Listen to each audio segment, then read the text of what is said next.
Welcome to the podcast for Boomer Women, where we are embracing the journey. I'm your host, Agnes Knowles. I'm not sure which part of today's conversation I enjoyed the most. Talking with a woman who was a trailblazer for women in the trades. Talking with a woman who takes safety very seriously. Talking with a woman who helps other women in the trades deal effectively with sexism. Or talking with a woman who speaks in all caps when she talks about ageism. Maybe it was talking with a woman who, at age 65, is embracing her next career, making it an adventure and tackling each hurdle like a superhero. Happily for me and you, these women are one woman. Maxx McGee is a force to be reckoned with. It was my good fortune to have her come onto my radar. It's the good fortune of women in the trades that she's embracing her next chapter with such consideration and energy. Listen now.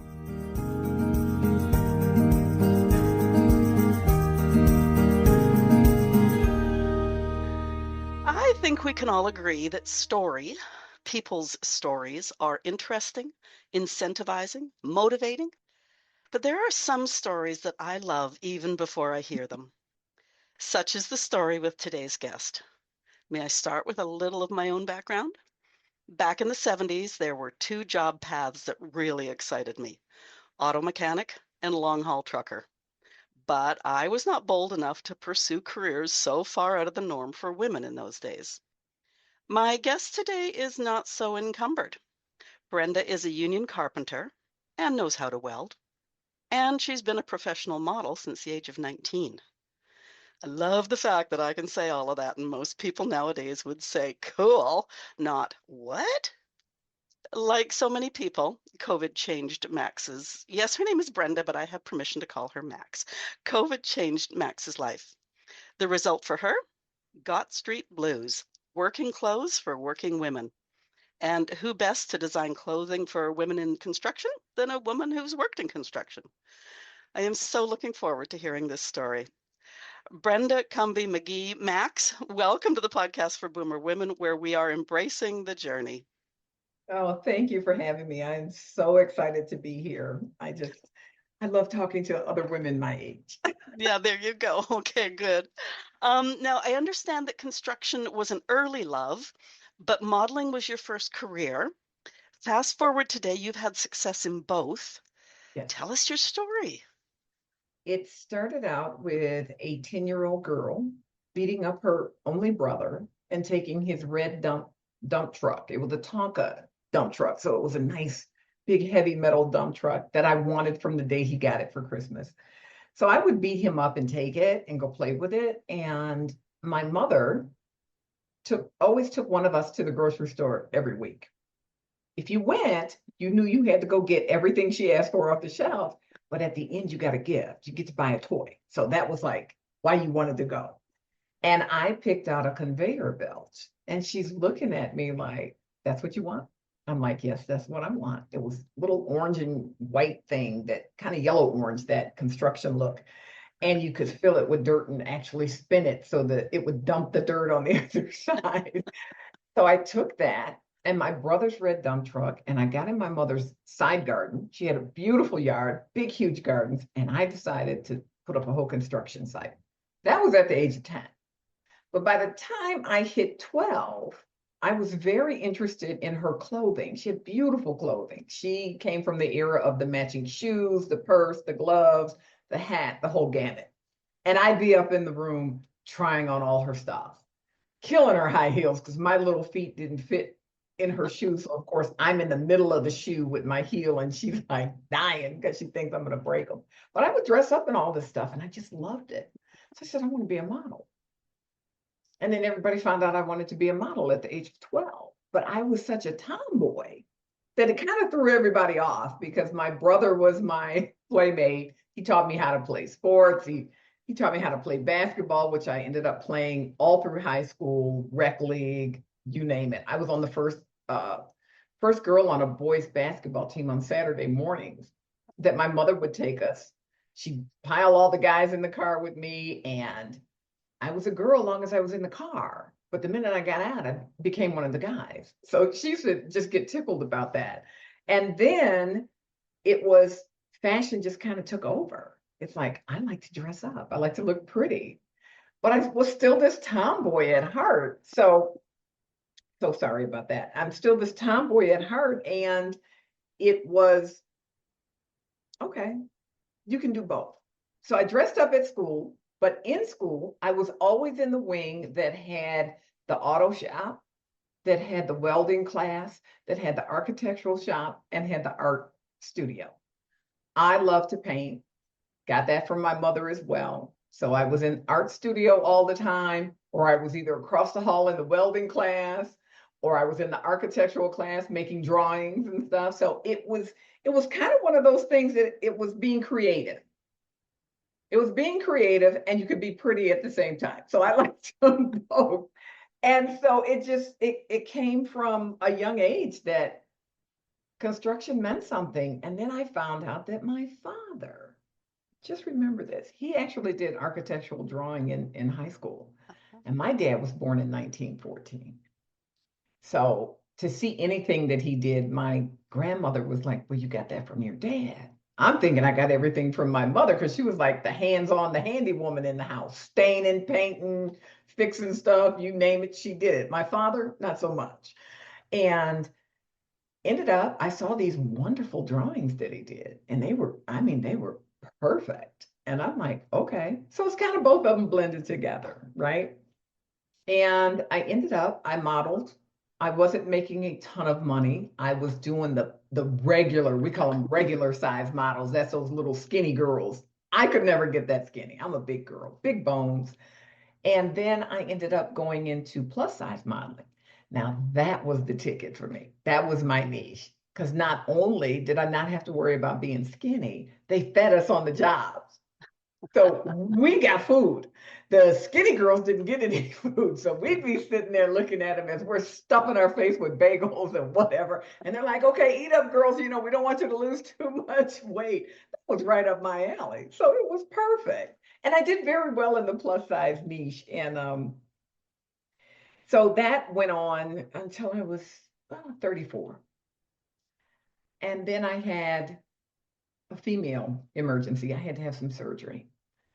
And of course, modeling doesn't pay you any type of insurance or anything like that. You don't get a pension, you don't get any of those things. And my mother kept saying, you need to think about the future. You know how our mothers are. They'll pound you until you do what they tell you to do. And it ended up, I had to have the surgery. I had to get a loan for the surgery. It's crazy. And by that time, I had started working trade shows and being a model on the booths in the trade shows. And I met a gentleman by the name of Larry Cooper, who was a consultant for Anheuser-Busch. And him and I just started talking, and we're talking. And the next thing I know, I'm telling him how the booth is put together. And he's looking at me like, who is this woman? And he's like, how do you know that? I said, because I'm looking at it. You did this. I could put things together. I can see, I have this vision to be able to see things, to deconstruct them or to construct them. And so we just became fast friends. Next thing I know, I'm all over the country with Anheuser-Busch being one of their models. And so this surgery comes up. I have the surgery. My mother's at my house taking care of me. She's sitting at my little desk. I had a small one-bedroom apartment, and the phone rings. And I'm laying on the couch, and I was like, you know how you try to get up to go get something. She's like, I got it. She answers the phone. All I hear is, oh, hey, how you doing? Okay. Yep. Yep. She can do that. Yeah. No problem. She'll do that. Okay. And this went on for about 10 minutes and she hangs up and I'm looking at her and I'm like, who did you just talk to? Oh, that was Larry Cooper. You're going to be a carpenter. I'm going to be a what? You're going to be a carpenter. And I turned into that, that 12-year-old girl that said, okay, mom. Because what do you tell your mother? You don't tell her no. So it's like, okay. So I ended up, once I was, after my 6-week recovery, I was taken down to the Carpenter's Local 10, with Scott Martinez, who owned Display Services. And he's like, we're signing you up to be a carpenter. So meet me here, blah, blah, blah. Did all that. You didn't always have to go through apprenticeship, which was kind of cool, but you learned on the job. So my first day on the job is to build Anheuser-Busch's booth on, I believe it was RSNA or FMI. It was a food show. And so what do? I go in this cute little pair of coveralls, my jean coveralls, little white t-shirt, red bandana tied around my head, and a tiny pink toolbox. And I still have that toolbox because it was absurd how I went in there dressed. And it was hilarious because I had a parade of guys coming by the booth. There weren't many women in 1994 at McCormick Place, and if they came in, they came, and they left, and they never came back. So here's this chick, kind of dressed like a model carpenter, and everybody wanted to come see who I was. And they're stopping by the booth, and it became a big deal. And so Larry had to stop everybody on the booth and say, "Look, this is who she is. This is what she's here for, and I don't want anything." So he laid the law down, got to work, and then I almost froze to death that day. It was April in Chicago, in the East Building, which sits on the lake, and all the doors were open. There's nothing but concrete and steel. And that wind was coming through, and I thought I was going to freeze to death by the end of the day. And it was like, oh my God, what did I get myself into? But what was kind of cool is I liked the fact that I could do something and see what I did by the end of the day. And every day was different. So I actually got hooked. I just learned to dress better. But that dressing better also led to there's no clothes out here for women. So I ended up buying men's work clothes that were very ill-fitting. And I had this story about me on a 16-foot ladder in a pair of men's Carhartt coveralls. I had taken the jacket off because I had enough layers, but I had on these bib coveralls, and I'm coming down the ladder. They were way too long, and I stepped on the pant leg. And I started to go backwards, and I reached and grabbed the ladder. Next thing I know, I slipped.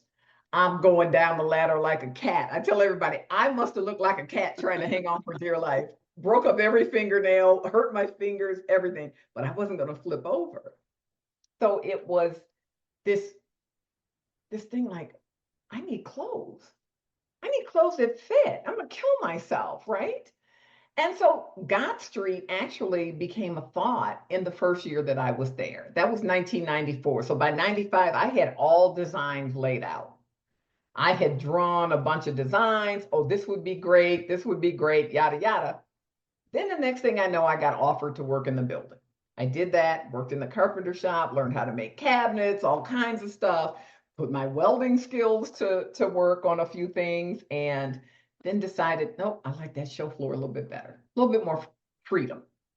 So I went back to the show floor, and again, same thing, just nothing to wear. So I'm wearing regular jeans that would rip really fast if they got caught, or let's not even talk about that inner thigh rub thing that just blows your jeans out. So you're buying tons of jeans, wearing men's shirts that were too big. I remember being on the table saw one day, and my shirt sleeve rolled down. It was a man's shirt. And my superintendent came by the table, and he stopped as I'm cutting this piece of wood. And I was terrified of the table saw because you could really get hurt on that thing if you weren't paying attention. And he just stood there looking at me, and I'm nervous, but I got the wood cut. And once it went through, he said, "Turn it off." I turned it off. He said, "I don't ever want to see you with a shirt on that the sleeve is hanging like that." He said, "Because if it got caught, it would take your arm." And I was like, okay, all right, I get it. So then I had to go to women's shirts. They didn't fit well. I'm a big girl. And so if they were plus size, they were really, really boxy in the bust and waist area, but they were too short in the sleeves. So it was just still this uncomfortable wear. And they would always, if I got a regular size, they would open at the bust line. And you're like, yeah, okay, now let's hear all that all day, right? So I knew that women needed clothing, but as I moved up the ladder, I ended up becoming the union steward, which was a huge deal down there. They never had a woman as a steward, let alone a Black woman. So it wasn't a surprise to me that I actually killed two birds with one stone for them, because they needed a Black person, and then they're like, hey, this woman thing is, that's a plus. We can get this in too. So I ended up being the steward for 21 years. I was down there 5 years and ended up being a steward for 21 years until the pandemic. So what happened with Poor God Street, it got put on the back burner and it just sat there for 25 years. And it was kind of weird. It was, my girlfriend would ask me periodically, my best friend Monita back home, she is the one who came up with the name God Street. Because I was like, what would you call it? We're muddling around with names. And she said, just call it God Street. Well, that's the street she lived on. That's the street we hung out on. Oh, okay. Well, what about if we put blues behind it for like jeans, like blue jeans? And she was like, okay. So it stuck. And we just left it there. So in 2020, when the pandemic hit, McCormick shut down really fast. We were like probably one of the first industries, the trade show industry, to shut down. We had just finished the auto show, and then Housewares was coming in, and we got the call, it's not coming. We're shutting down. Everything's shutting down. So I go home and I do all the things I need to do to try and keep the bills paid. My husband was already retired because he's older than me and he's an electrician. And I said, okay, so the heck, I was luckily just turned 60 where I could actually retire. I could do an early retirement, full benefits. Only thing that made sense to me at that moment. I didn't know when this was going to be over. Nobody did. Who did? Everybody was in the same boat, right? It kind of hit us all unexpectedly. And so I sent in my papers. And when the papers got sent in, it was like, now what am I going to do? I said, what am I going to do? I'm too young to just sit down and do nothing. And my husband looked at me, he said, you're going to start that company you've been talking about for the last 20 years. Okay. Went and got the name registered with the state. And then I sat there for all of the rest of 2020. That was August of 2020. And then 2021, we were still in the pandemic. So you still couldn't go out and meet people and do things. And when things started to open up, it was like, do I really want to go out and meet people and do things? Because I don't know if they'll infect me with COVID. So I just chalked up 2020, 2021 to COVID. So I had a friend, I started doing some stock trading during COVID to just find something to do, and met this young lady named Shima Strickland. Never met her in life. We still talk to this day. She's like, well, anything you need, I'll help you with. And me being that skeptical boomer, it's like, what's this young kid up to? What she want? What does she want? Why is she willing to help me? I don't know this girl. And she's like, no, seriously, I'll help you out. So one day we were talking about the clothing company that was just sitting there. And I told her I went and got the LLC. She said, well, what's holding you back? I said, I don't know where to start. She said, you start by getting a pattern maker. I said, what do you mean? She said, go get a pattern maker. You can't do everything yourself. Do you know how to make a pattern? I'm like, no.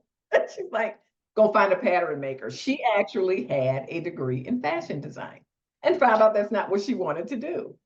It's funny how the universe just puts people in your life, right? And so I started Googling pattern makers in Chicago, and this Chicago pattern maker just kept coming up, and I was like, okay, let me call this Chicago pattern maker. Her name is Social Herrera Shear. And oh my gosh, I swear she lives so far away from me, but it was like, this is the only person I see coming up. And we ended up talking, made an appointment, signed a contract. She has been a godsend to work with. She is so knowledgeable about all this stuff, and she's taught me so much. I knew a lot about fabrics working with a friend, Marianne Davis, who is a fashion designer, taught me about fashion and the wear and tear of certain fabrics and what this fabric is and what that is. And then I learned a lot at the apparel center when I was modeling. I actually sold to the manufacturers with the woman, Margot, that I worked with. And so you learn all this stuff, but you don't know that it's going to come in handy later down the road, right? So it all kind of started mixing together. It was like, okay, well, I know what women want in the trades, what they need, because I remember wearing those jeans with those pockets that are what, 2 inches long, 2 inches deep. I can get some chapstick in it, maybe. I might lose it by the end of the day. And It was like, I cannot tell you how many jeans. I have a pile of jeans in my house. Half of them I gave away to my girlfriend Mary because she was making like purses and crazy skirts and stuff out of denim. And so I couldn't wear the jeans anymore because then the inner thighs were blown out. And so the ones I have left, I use those for gardening and painting. I'm in the house, so nobody cares, right? I'm in my yard. And it was like, this is just, this is crazy that we don't have, in over 25 years, we never had anything on the market that actually worked for women. And then I find out Dovetail comes out. Great company, don't know them, but what I did find is they were kind of tight for me. They're a slimmer cut. All women are slim. And as you hit that menopausal age, man, things start changing. It's like, no, can't get in that. And I don't want to be in that. And I'm not a fan of stretch fabrics. Stretch fabrics wear faster. They break down when you wash them, they break down when you wear them. They start breaking down, and the women don't understand that. So I went back to 100% cotton. And we did some things on these pants that, to try and preserve the pant longer. Double gusseted crotch. So if you wear out that first layer in the inner thighs, you got another layer, just cut them and clean them up, but you can still wear them, right? And deeper pockets, extra pockets. There's key loops on there. I used to hang keys off of my belt loops because I had 3 offices and I had all these scooters I would drive around in these buildings. And I can tell you walking through an aisle that's loaded with crates and you're turning your body sideways trying to get through, something's going to get caught. And that's what happened. Keys would get caught, rip off the belt loop, keys go flying. So I just came up with everything I could come up with to put on these pants. And I was going to do a pant and a shirt, and I nixed the shirt because the pants became so involved to get them done. And we are now on our 3rd sample run for fit to make sure that the fit is perfect. I mean, my thing is the focus is the fit because I want them to fit well. I want women to be comfortable. You don't have to have on skin tight like jeggings to go to work in. Who wants to work like that? You're bending over all day. So we did a lot of fit issues. I think we took care of as far as the comfort when you first put them on, even after they've been washed, that there's still enough room that you can bend and move, and they're gonna give during the day. 100% cotton. And I try and ask people, do you remember when you broke in your jeans? I don't even think they talk about breaking in jeans anymore.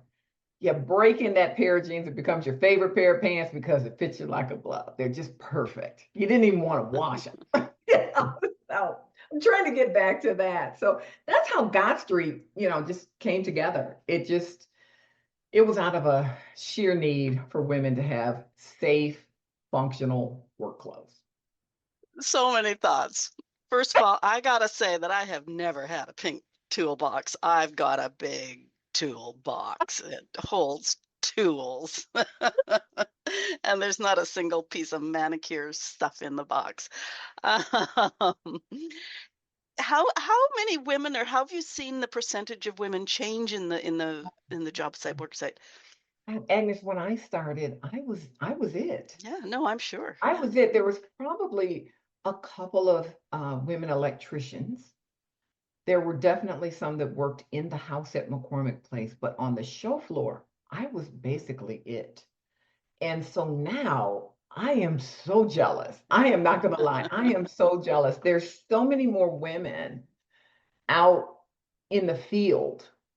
So I would say when I started, it was what, 1%, maybe, or maybe a 0.5%.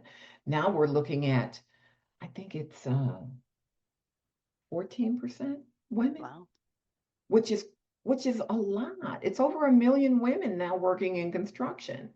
And my jealousy comes in is that now they have this camaraderie that I didn't have. And what's really exciting is to watch them move up.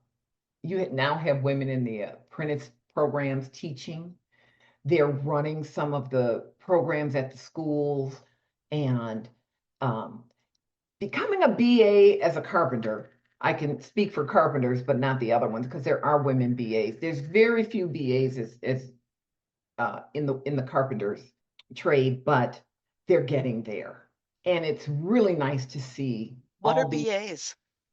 uh your BA, or what else do they call them? Their BAs. It's your business agent or your business rep, which would be a BR. That's the person that is the go-to person that they talk to in the local. Okay. Okay. And they, when jobs come in, those are the ones that make the phone calls to the members saying, hey, are you out of work? Do you need a job? So that's your go-to person in the local.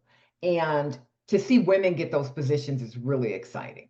It's really, really exciting. And women are, they're so much more into the detail of things and how things work, and you know just a little bit more understanding when things go wrong, because things go wrong. And it's it's exciting to see them do all this work.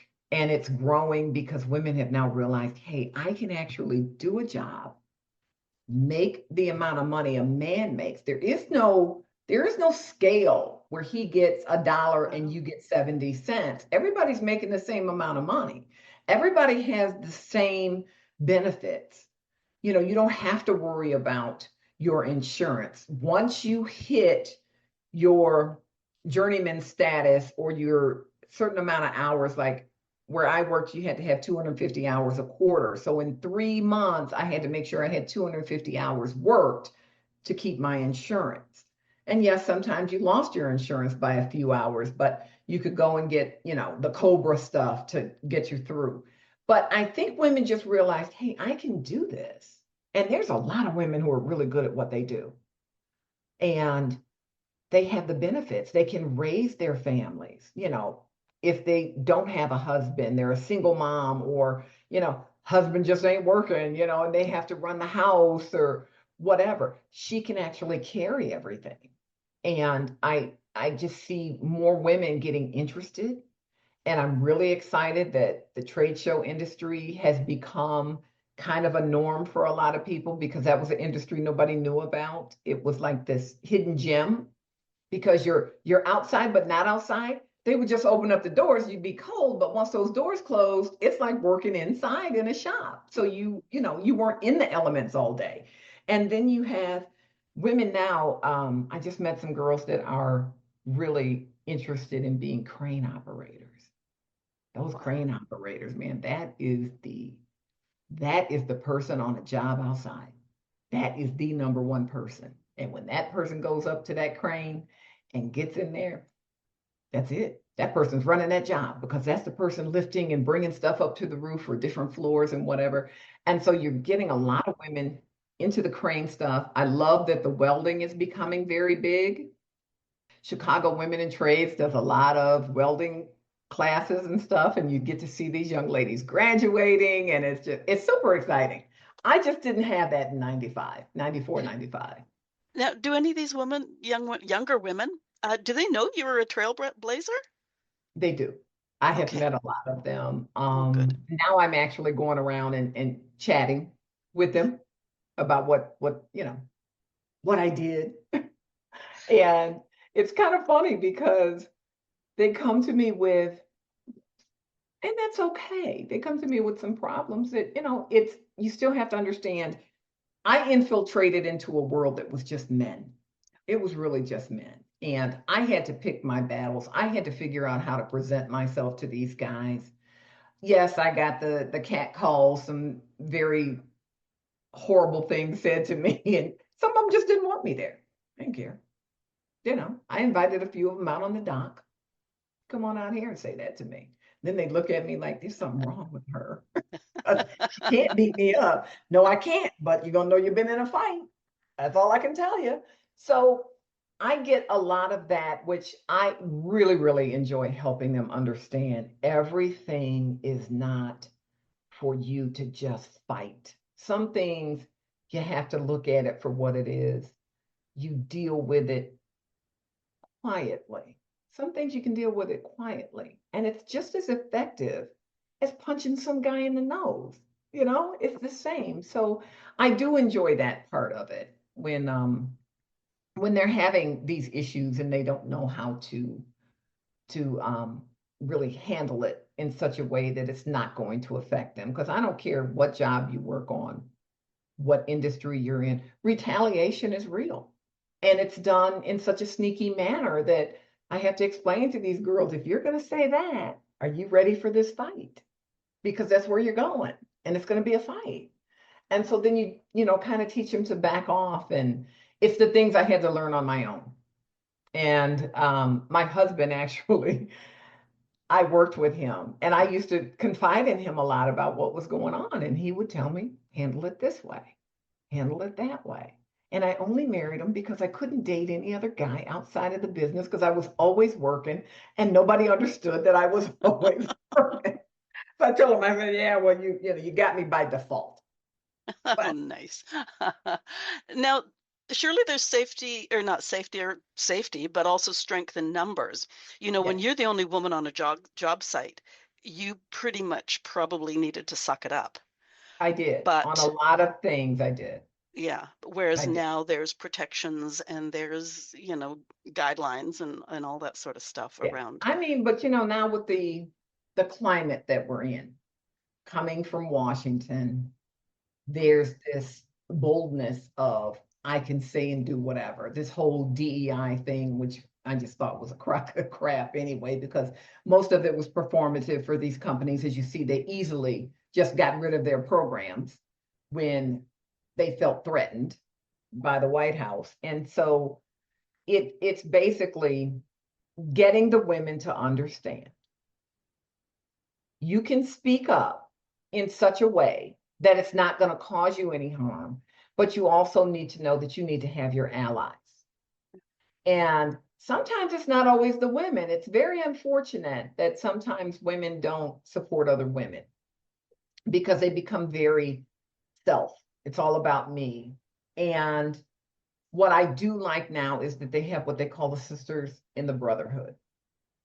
They were starting that when I was probably halfway through my career. And I was so busy, I just really didn't get a lot of time to go to the meetings. And so they talk about the issues that they run into, which is really nice for them. And they do their best to make sure everybody is safe and secure. And if you have any issues, that's where you come and you actually can express your feelings about certain situations. And I think that is extremely important in a job that's predominantly men, because you do run into issues that probably wouldn't run into someplace else. And then you have to talk about your safety. We've actually had women killed on the job by men in different states that were just angry because they were there. No other reason. They did nothing to them. They just didn't like them to be there. So yes, the safety in numbers it does matter. And I'm very happy that a lot of these women now have that. And what they're also getting that I didn't have is there's a lot of women who were in the trades who are now making safety apparel for them. There's work boots now. I was wearing men's stuff. I was wearing men's gloves, men's, clothing, men's boots, all that stuff. Now there's women's work boots, safety boots. There's the safety vests. There's the coverall safety stuff, the hazard stuff. All the PPE that you need, you can now find in women's sizes. It's Okay. still a battle. It's still a battle. It's still on the ground level, but women have really stepped up who have been in the trades and are now saying, you know what, we need this, so let's do this. Well, it's interesting because that's one of the questions that I was going to ask is whether, your next stop would be because I'm never on a job site, but even driving by, like the flag people I see that are women, they're wearing these big goofy clothes. And I was going to ask if your next Big stop was giant jackets and the vest. Yeah. So and now where they're struggling, where the PPE people are struggling, is to get them to purchase the clothing for the women. OSHA did come out with a new ruling that, hey, you have to provide these women with proper fitting clothing. It's dangerous. When I told you I came off that ladder, can you imagine you're out there flagging and that thing gets caught on a big machine going by you, a bulldozer or something? It'll take you down. It's just it's unsafe. So OSHA did say, hey, you got to provide them this clothing. They provide PPE for everybody on the job. Now you got to provide it for women who are smaller. Even even men, there's men out there that wear ill-fitting PPE because it's not, they're just smaller guys. But it's just a step in the right direction. It's really exciting that they have these things, and safety has become a number one concern for everybody. Yeah, I was going to address, and you've done this partly, is both the safety aspect and the comfort aspect and how they're interrelated when you're wearing clothes that are made for a body that's totally different from yours. Yes, As the fellow said, your sleeve could have got caught in the saw. You tripped on the ladder. Just so many things when it's just ill-fitting. It matters to both your comfort and then if you're not comfort, that's other stuff on your if you're not comfortable, it's other stuff on your brain, which could absolutely. just for that split second take your attention away from what you're doing. Absolutely. That, I think the psychological is just as important as the physical, because if your clothes are fitting you well and you feel good in your clothes, you're going to perform differently on that job, right? Mhm. So I say that about my pants that I'm doing, is it's to make you look good and feel good, because it's important that you feel great when you walk in. There is no, if it's ill-fitting, somebody's going to let you know it's ill-fitting. You already know it is, but then to hear somebody say it to you again, it becomes another psychological thing that you have to get over before you start your day or whatever. So you don't want to think about that and not thinking about what you're doing and hurt yourself.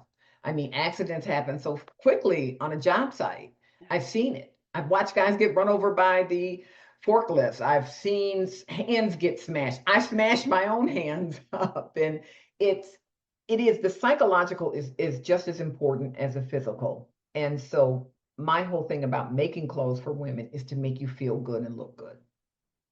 You just want to be able to walk out. And I like to tell them, my pants, you can wear them at work. If you don't get them too dirty, you can throw on some high heels and go to the club. That's my thing. It's interesting too that you say looking good, and that's not even a matter of ego. That's just a matter of knowing that you're not going to take any shit and abuse. Mhm. Your clothes fit you properly, so it's a safety feature, and it's nothing to do with vanity necessarily. Oh, Um, yeah, so important. Now, I took this off your website, and I have to read it because it just sounds so cool. The pant. The pant has a tailored fit that can accommodate various body types, sizes 0 to 28.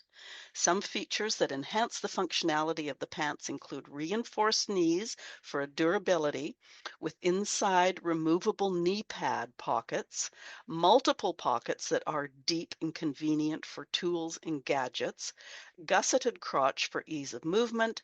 Extra features include tabs on both sides of the waistband with D-rings to hang keys or other small items, and double layered fabric in areas that wear out quickly. Now, I realize that you have designed this for the job site, but that sounds exactly like something I would love to have when I'm working out in the garden oh or my in, God, I'm so glad you realized well, no, that. in days gone by, I had a shop and it's just like little things like, where did I put that drill bit? Or like, got a handful of screws. What are you going to do with them? That sort of thing. So, like, this is not necessarily just for the job site. No, it's not. And it's funny because I'm an avid gardener, and I garden in those pants I told you with the blown out inner thighs. I can't wait for these pants to get done so I can actually have a few pairs so I can work outside.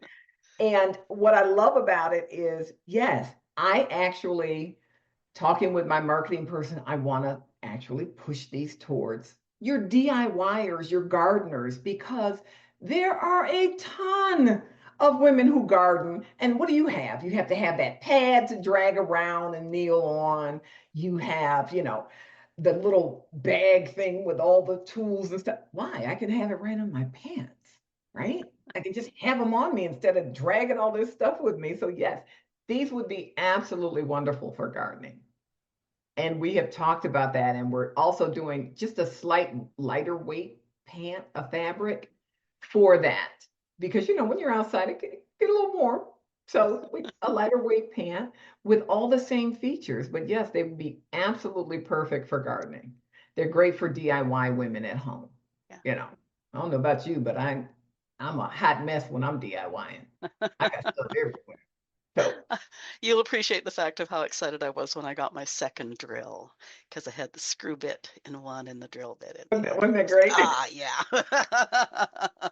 I tell my husband, I said, did you ever think you'd end up with a woman who had a shoe fetish and a tool fetish? You know, I'm not safe in any store. I'm just not safe. If you take me to some shoes, I'm there. Tools, I'm just as excited. I love getting new tools. I mean, Yeah, it's yeah, great. Love new tools. I'm with you there. Okay, so now from what I was reading and from a few things you've said, these aren't on the market yet. Is that correct? Or are they? They are not. They are not. Here's what happened in 2022. Once we got the pattern done, we went to a manufacturer here in Chicago. I never wanted to go out of the country because I'm a union person. I grew up in a union household. So that just didn't set with me. But the guy, actually, when he made the first samples, I wasn't happy with him. It was like, did you look at the pattern? Did you use the pattern? Even social was like, something is wrong. The prototype looked amazing. The samples were a hot mess. And it was like, okay, this is a problem. So there was a lot of things that had to be adjusted. And then all of a sudden he ghosted me. I didn't talk to this man for over 8 months. I kept calling, emailing. She was calling, emailing, just nothing. He had my fabrics, he had this. And I had to learn about a lot of the stuff with manufacturing, which I thought I knew, I did not know. And so once I got past the, okay, what are you going to do stage? And people are saying, oh, go out of the country, it'll be easier. It's not easier. I don't have that control that I would have where I could just get in my car and go drive to your manufacturing shop and say, where's my stuff? So it ended up, I found another manufacturer here, and I I, I feel kind of bad saying this, but it's true. It's a woman is head of my production, and I have such a wonderful relationship with her because she is as detail oriented as I am. And it's these details, and she would tell me, man, these pants have a lot of stuff going on, and we have to do this. And she's explaining the construction of how they have to sew it together and this and that. So her details and my details really make it work. Well, I think And too, so, correct me if I'm wrong, but if you need a picture frame, it doesn't matter if it's a man or a woman, it's a picture frame. right. But if you're designing something that's important for women, a fellow might just, it's not that he's trying to mess you around. It's just he doesn't understand because Right. he Well, it doesn't was funny have. because he asked us, why do you need a double fabric gusseted crotch? And there was three of us. It was me, the pattern maker, and her assistant. And we all sat there and kind of looked at each other. And then we looked at him and said, well, because women wear their pants out there the quickest.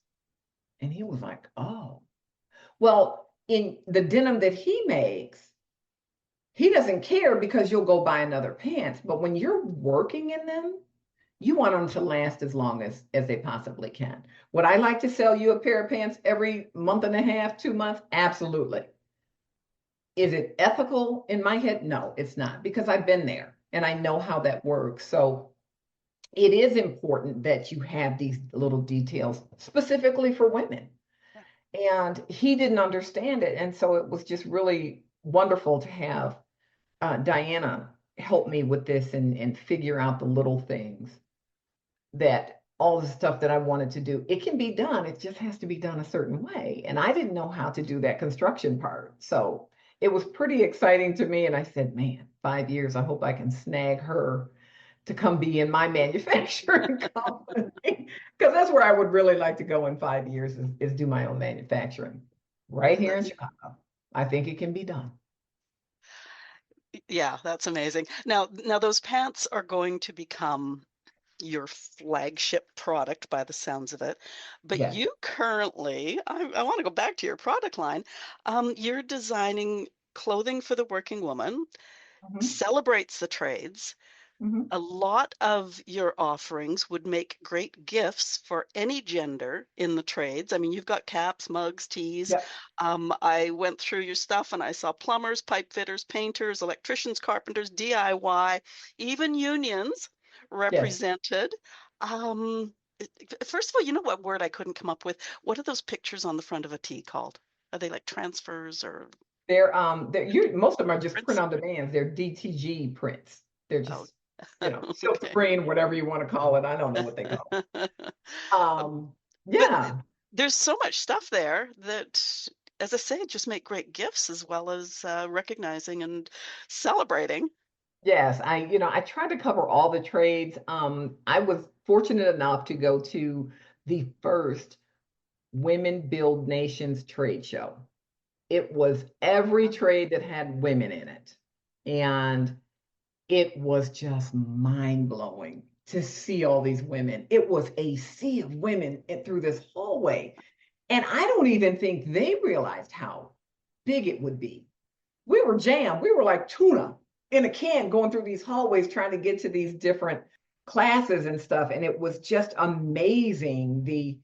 I will say the iron workers, those women, those are some tough girls. They even scared me. And I have a big mouth. Those women are tough. And I'm like, if you can stand up on that building on that iron like that, then you go ahead and do it because I'm not doing it. That part I'm not doing. So it was just wonderful to see all these different women. And so you have to celebrate them all because everybody has their niche, where they're at, what they do well. When I met the underwater welders, those are the ones that really got me. I'm not My god. going underwater welding. I know how to weld, but I ain't doing that underwater all day. You're in a scuba outfit, for Christ's sake. It is so refreshing to see all these women. And it's really interesting to watch all the older women starting to retire. And I found out there were women who had been there 40 years. They started when they were young girls. I just didn't get to meet them. They didn't get to meet me. We didn't know each other. They were in different states. And it's really interesting to see these women. And now trucking is becoming very big for women. And I said, these pants are great for you if you're in trucking. You got these extra pockets on the side, but you don't have to go digging. And the front pockets are so deep, Agnes, that you can drop your phone all the way in and they will land on your thigh and not in the crease where your leg meets your body, where you're feeling like, oh my God, it's got big, large, doubled back pockets. All the electricians I know stick their tools in their back pocket and they all have a hole where their clines stick out. So I doubled it. It was nice to be able to take these pants and put them on women who work and then they in the field and they could tell me what they want, what they liked, what they didn't like. It was so helpful. I cannot tell you how helpful that was. Is to be in the trades and know these women so they could actually say, hey, no, this ain't working. That ain't working. This works. That's great. Oh, yeah, I'm so impressed. Um, It was wonderful. okay, Max, our audience is mostly mid-aged women. Mhm. Some of them have granddaughters who are really interested in a trade, but are still bowing to that social pressure that the trades are male jobs. How can they encourage those young women to pursue their passion, no matter which gender is most highly represented? I think is that they just tell them to just be who you are. That was something my mother used to say to me, be who you are. And I used to look at her like, what do you mean who I am? What do you like to do? I told her, then you go do it. Nobody cares because nobody's taking care of you but you. So go be you. Go do what you want. Test it out. And the nice thing now is there's places these young girls, like here in Chicago, they can go to CWIT, Chicago Women in Trades. They have wonderful classes. There are nonprofits now that have, there's Tools and Tierra in New York. You have Girls Build Kalamazoo in Kalamazoo, Michigan. And then, of course, CWIT here runs all these wonderful classes and summer programs for young girls to see if they like it. Introduce them to it. I was excited when I found out Home Depot would let you go make a birdhouse because that's the introduction for some of these young women to get into the trades. Now, Granted, a lot of the stuff that we had in high school coming up disappeared. All the trade stuff that we did, the welding, the metal shop, the mechanic shop, it's starting to come back. So there's different trade schools. There's Dawson here. Up in Kalamazoo, they just built it's a couple of $1 million tech school. It has everything from cooking to carpentry. It has everything so these kids can try it. Is my thing is to encourage your daughters to be that individual that they are. Encourage them. If they want to pick up a hammer, my mother let me tear her garden up for about 6 hours. I had transferred bulbs and everything in different places with this red Tonka truck.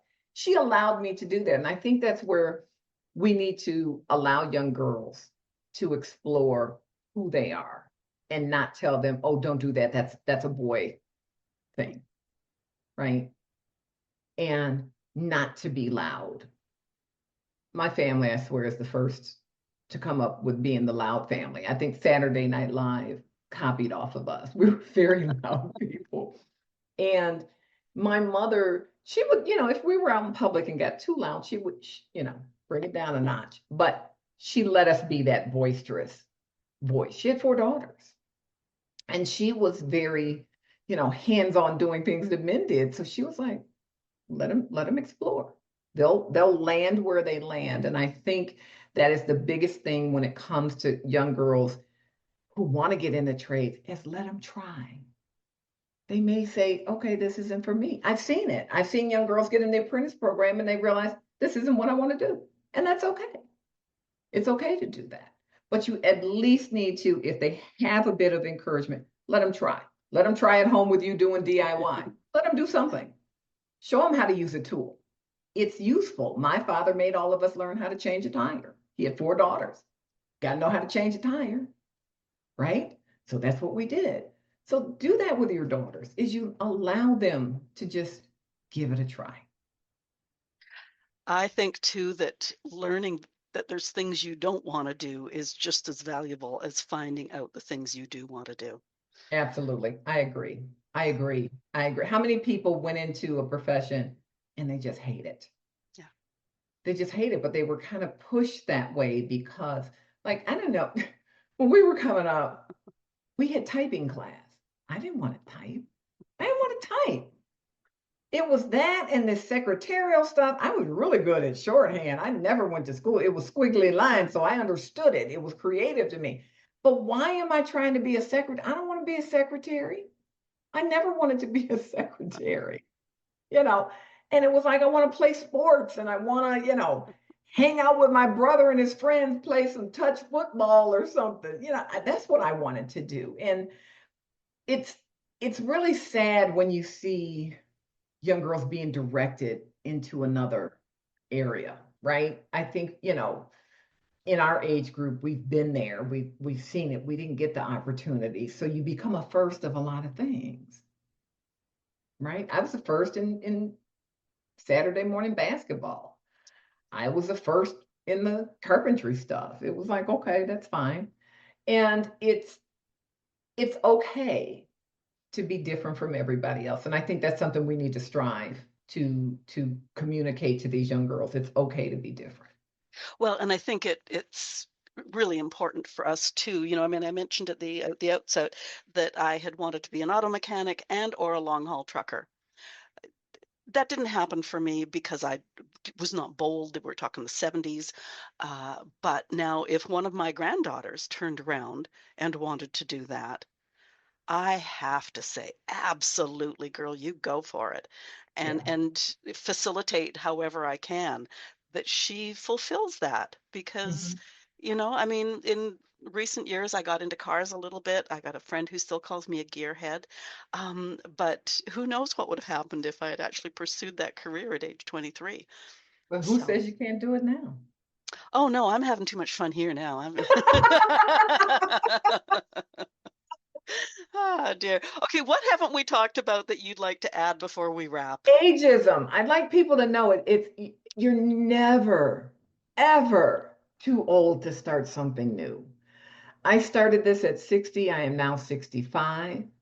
And sometimes I look in the mirror and say, wow, who thought you would do this at this age? Right. And then a friend reminded me, he said, but think about Julia Childs. I'm like, what? She was 50 something. How many times did she get her book get rejected? I think her book came out when she was 55 or something like that.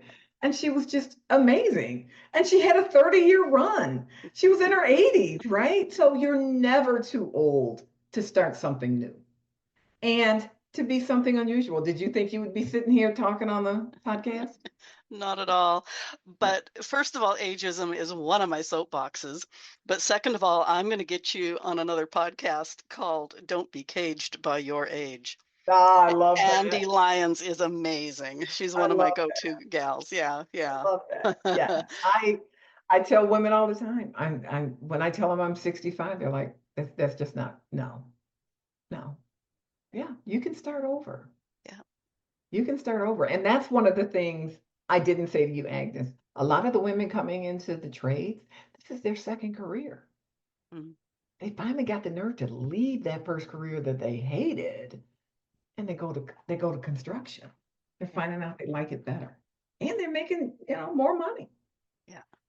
Yeah, it's interesting because I just talked to my son the other day and we were talking about different things. And I said, because I'm 70, I said, I've just got to turn around now and get my ass in gear about this next thing that I want to do. And, like, yeah, it's just, there's no limit. There's no limit except I what's in love your that. brain. I love that. I love that for you. I love it for me. I love it for all women. Is that we don't have to stop. I am a firm believer. If you stop moving, you die. I just believe that. So if you just keep moving, you keep thinking of new things to do, new ideas, everything keeps clicking, it keeps working. And so, yeah, I'm excited. I love meeting women like you that think like I do. It's like, yeah, we can still do this. We're 85, but we can still do this. That's right. I may do it a little bit slower, but I'm still doing it. Absolutely, absolutely. I'll tell you this last thing is my girlfriends and I, we all turned 65 this year. We decided to have a pajama party. Well, let me tell you, the pajama party never happened because we all fell asleep before 9 o'clock. Just never happened. So it was hilarious to me that we're 65, but there are women that I know that are older than me that just never stop. And they're so full of life and they have these wonderful ideas, and you are never too old to start something new. That is my mantra to all women. You are never too old to start something new. I can put that on a t-shirt. There you go. Of course, yeah, because you're doing all these t-shirts now. That's great. Oh, dear. Now that should be where this podcast just ends. But you need to tell us where we find you on the World Wide Web. You can find me at godstreetblues.com where you went. You can also find me on YouTube, godstreetblues_2020. I am on LinkedIn. I am also on Facebook under God Street and Instagram and TikTok. I forgot about TikTok. Okay, that's great. Can I ask you a personal question before we close? Sure, you sure can. You touched on it briefly, but you also have a thing for horticulture. I do. I love I love gardening. I got it from my mother. She had the most beautiful, just beautiful yard. And we moved from a very small apartment with a very tiny backyard with dirt that we never left. The kids never left. We loved it.